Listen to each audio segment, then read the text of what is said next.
Alright, so all the bottom ones are released. Now I'm gonna work on this top ones up here. And I'll cut y'all back on once these are done. Alright, so today's the day I'm gonna finish this thing over here.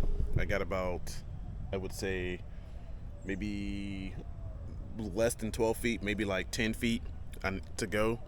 And it's kind of, I'm chasing between storms. I'm trying to chase finishing the build between storms right now going on in Texas. So I got about maybe an hour. The weather don't look too bad. Looking up in the sky, it don't look too bad right now, but in a couple of hours we're gonna get some pretty bad weather here, so I'm gonna have to get going. All right, so what I'm doing right now is I'm working on taking out all the screws. These are what I had in the fence originally.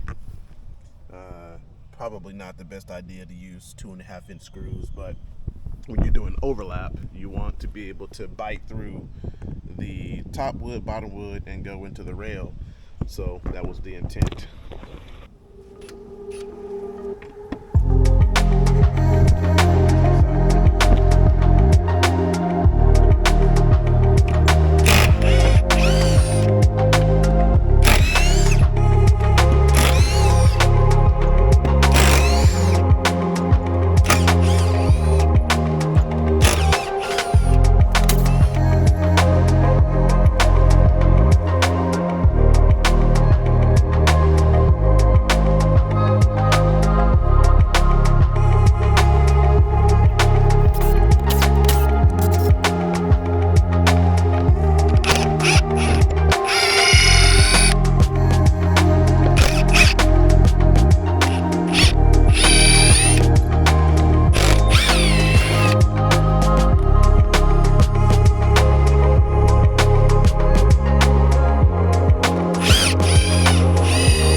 Something so satisfying about just working on the fence, not really having much else going on other than just working on the fence.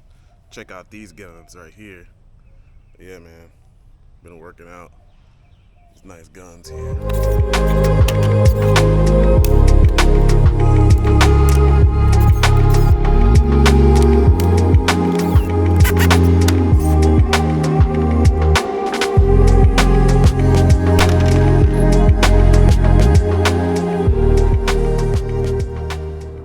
What are you looking at?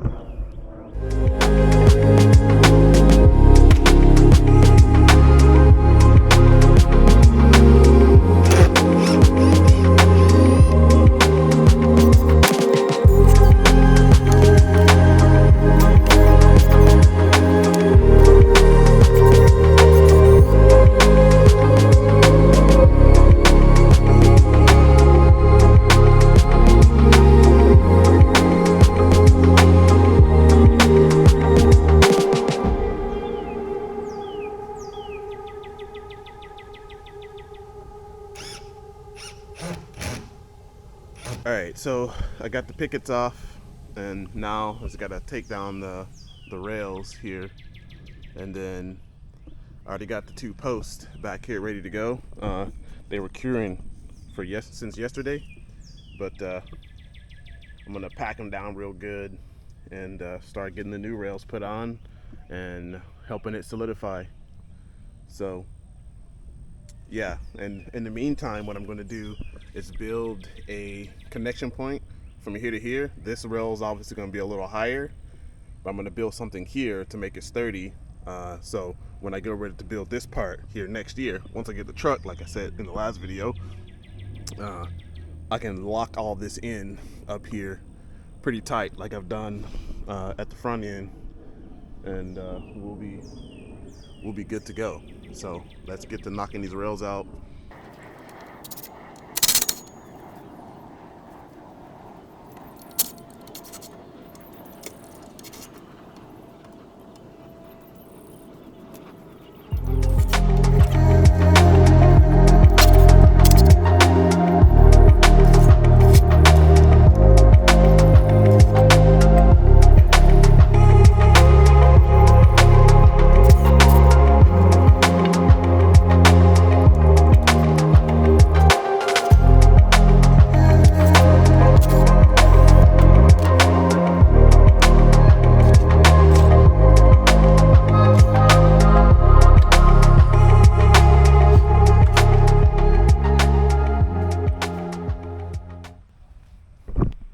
So when you're working by yourself, it's always good to loosen up the screws, but not all the way. So you can use this as a hinge, basically. You see here, use it as a hinge, and then you can let it down on one end and then hinge it down, and that acts as a second pair of hands, so you can stay focused.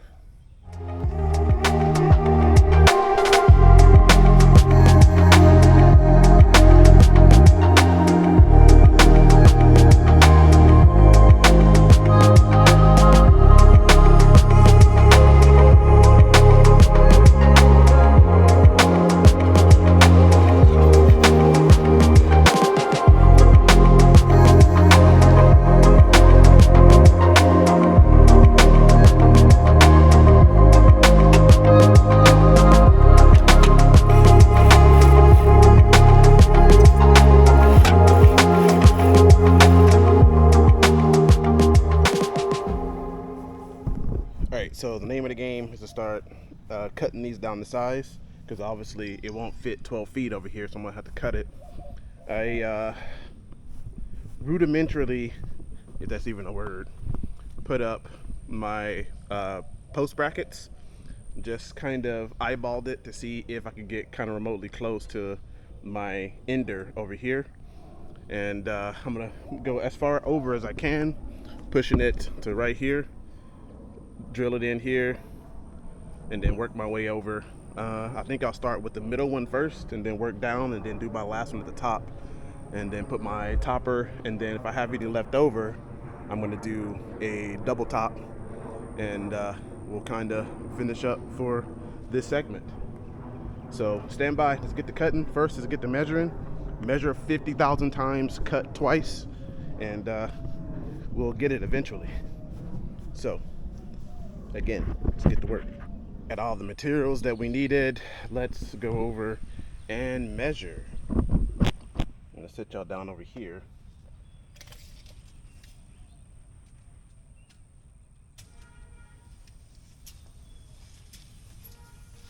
All the way to the end. This is gonna be, I'm gonna say, a full on 11 and a half inches. Give myself a little bit of extra hangover, so when I go to do the next part, I'll have a little bit to tie into. So maybe honestly, maybe the whole 12. Actually, the whole 12 won't work. So I'm gonna do 11 and a half. I'm gonna do 11 and a half inches and get to work. What are you waiting for? Let's go. All right, let's pull up one of our planks over here. Gotta get our marker. Let's find one that's the worst shape of all of them, and we'll use that one as our starter. Yeah, this is the worst shape right here. So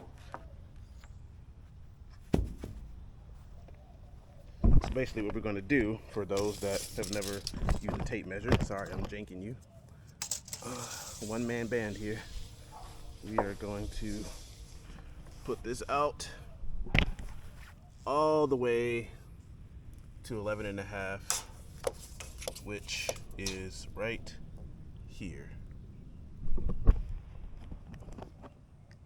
Then you're going to make your mark.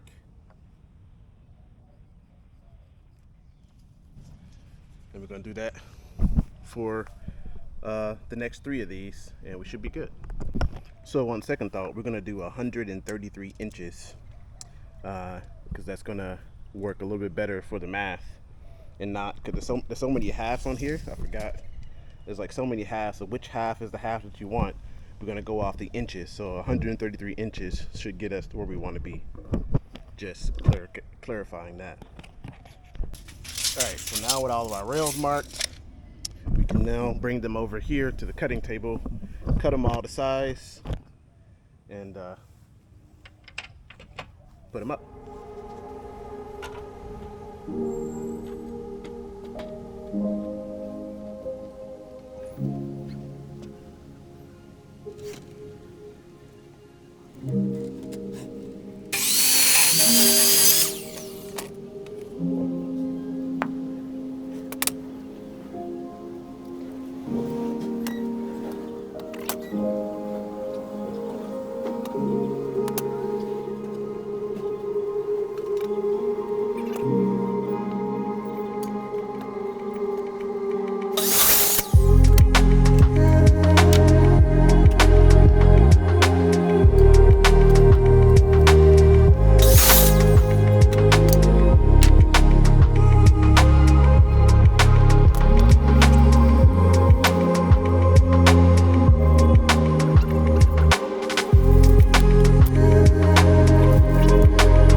So let me go get the lag bolts and let's get the drilling.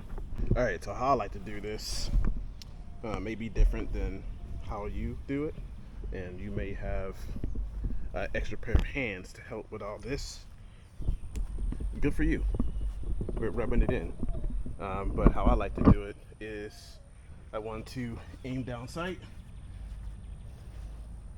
You can see which way it's bowing. This one's pretty straight, so I think I'm good there. And then I'll come and just put that in just like that.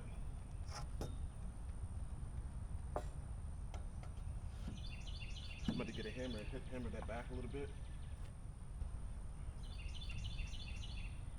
But that's bowing. No, I want it this way. So I'm gonna have to go get a hammer. Maybe not. But I'll take this one and I'll screw into the middle one. I think we'll be good. I'll explain better later. Knock this one back a little bit. There we go. I think we're ready to start. Don't forget about your level. You're gonna need one.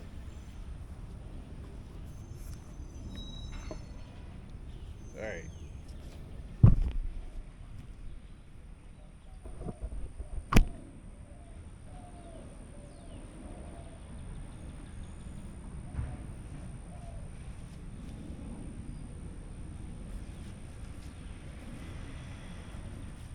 Take a little bit of strength and a little bit of physics, and you too can do this.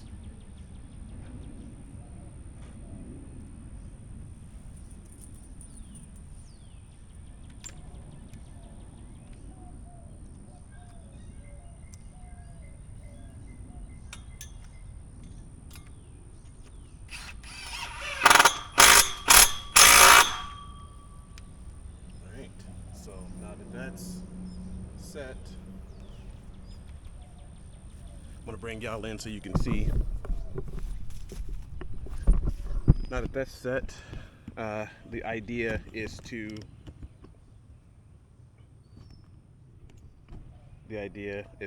level this. So you see how it's got a little lip there? I want to kind of bump that up like that so that lip is gone. I like where this is sitting. It's got enough meat to sustain. I think I may drop this one down a little bit just so I can push this up and get a little bit more meat right here. I kind of want this dead in the middle, so let's do that.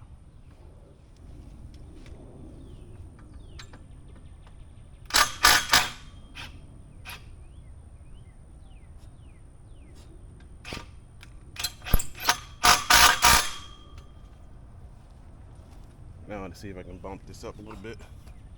Yeah, see, it's got a little bit more meat there, so I'm gonna go and send that home.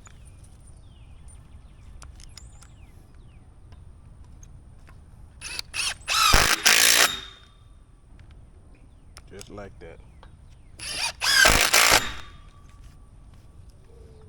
Now we'll take our handy dandy little level here and see how close we got it.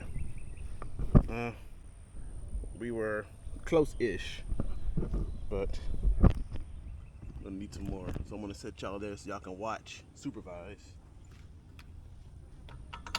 Let me know when it gets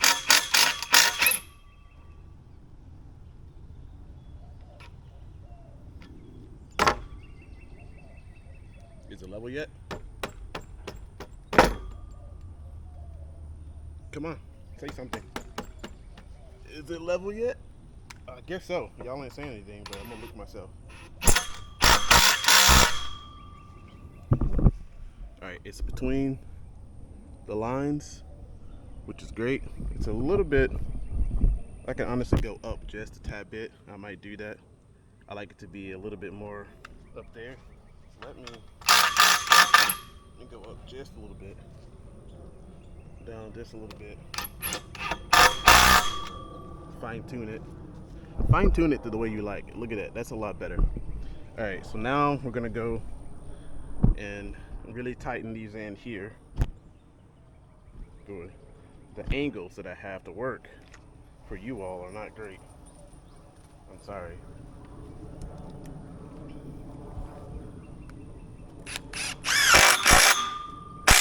It's a good catch by me.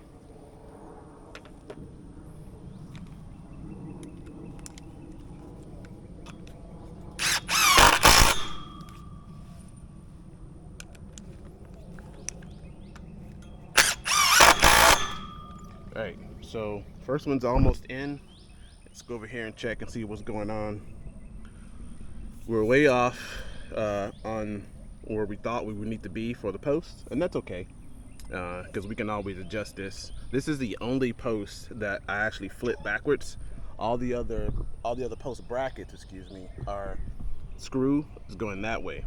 Obviously, I don't have enough room to get the drill in on the back end, so the ends on this end will have the screws facing this way. That's just how it works. That's just how it's gonna work in this face. All right, so next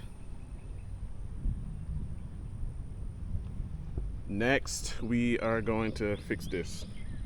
I was thinking about something there. I could have went out a little further to allow this not to be where cats can't get through, but they won't be able to get through anyway. Those daggone cats. Alright, so now let's do this. I'm gonna slide it down.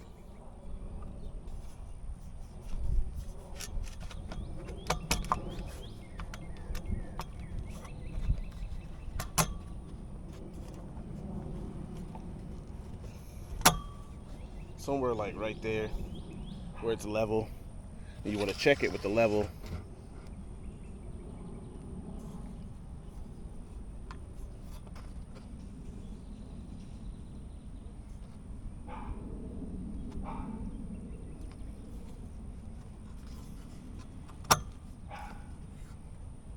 Alright, so that would be level there.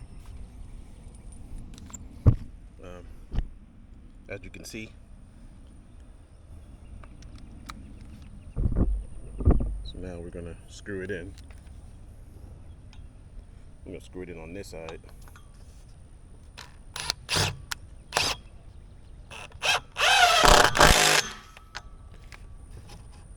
Then we'll lock it in here.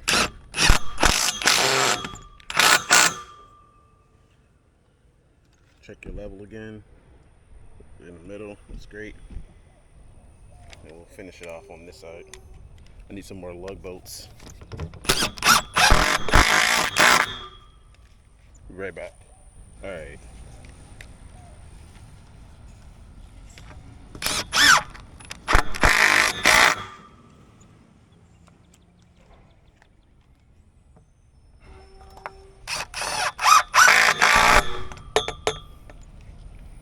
Okay, so that's the first one. And I'm gonna set y'all up over here and let y'all watch while I get to work. And my camera's about to die, so yeah.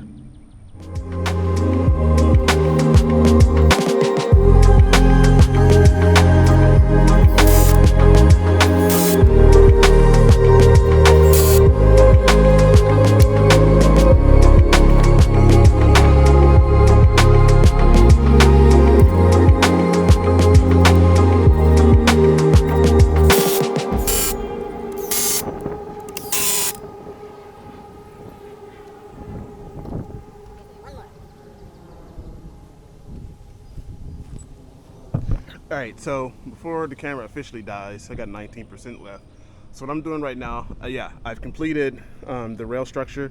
Everything is level, nice, level, plumb, level. I need to go and buy a extra top plate, double top plate piece. So that's an extra expense. I'm gonna go ahead and get that out of the way later on today. But I'll start by finishing the pickets and whatnot to get that stuff done. Back here, the ground is very low. I need to like build up the dirt here because it kind of just droops down, as you can see by how high the rails are. So again, I'm gonna have to add a kicker board so that the dogs can't get out because they're sneaky. But so far so good. I'm just drilling in the fasteners for the top so it doesn't peel up in the summer heat, because Texas gets pretty toasty. I love it though. I love summer. Can't wait officially for June to get here because lots of the California folk be crying about the heat. But I just really like summer. It's my favorite time of year. Heat. I like heat better than cold, I can tell you that. Anyway, so I'm going to end the video here. In the next episode, I will do just a B-roll overview of the finish. I still got to stain it or paint it, so I'll add that into the B-roll as well, but you won't get like a full feature length video like this with the process and how I envisioned and brought to life this build. So if you've enjoyed this content over the several weeks that I've done it in shorts and small video format, this has been quite the additional undertaking. Like I said, I built this like almost 5 years ago now as my first fence job. I've since then got a lot better. This fence, we had a windstorm last night, and the table over there I had sitting over here to block the dogs from getting out as I finished this section of fence. It blew that table out, but this fence never moved and never wavered through the storm because of the engineering that's gone in behind this thing. If you want to build something like this, I'm gonna do in the next episode, I'll do how much it actually cost me as far as materials and what I didn't have to pay for. Like I said, I'm reusing all the pickets that I had because these were $4 a piece. It was like $3.97 after tax. You're paying $4 and some change. A board. Even this is during COVID and after COVID, these things are still $4 a piece for an 8-foot board. It's insane. I don't know how people be doing it, to be honest. I built my way up to to getting all of the materials that I needed to do this job.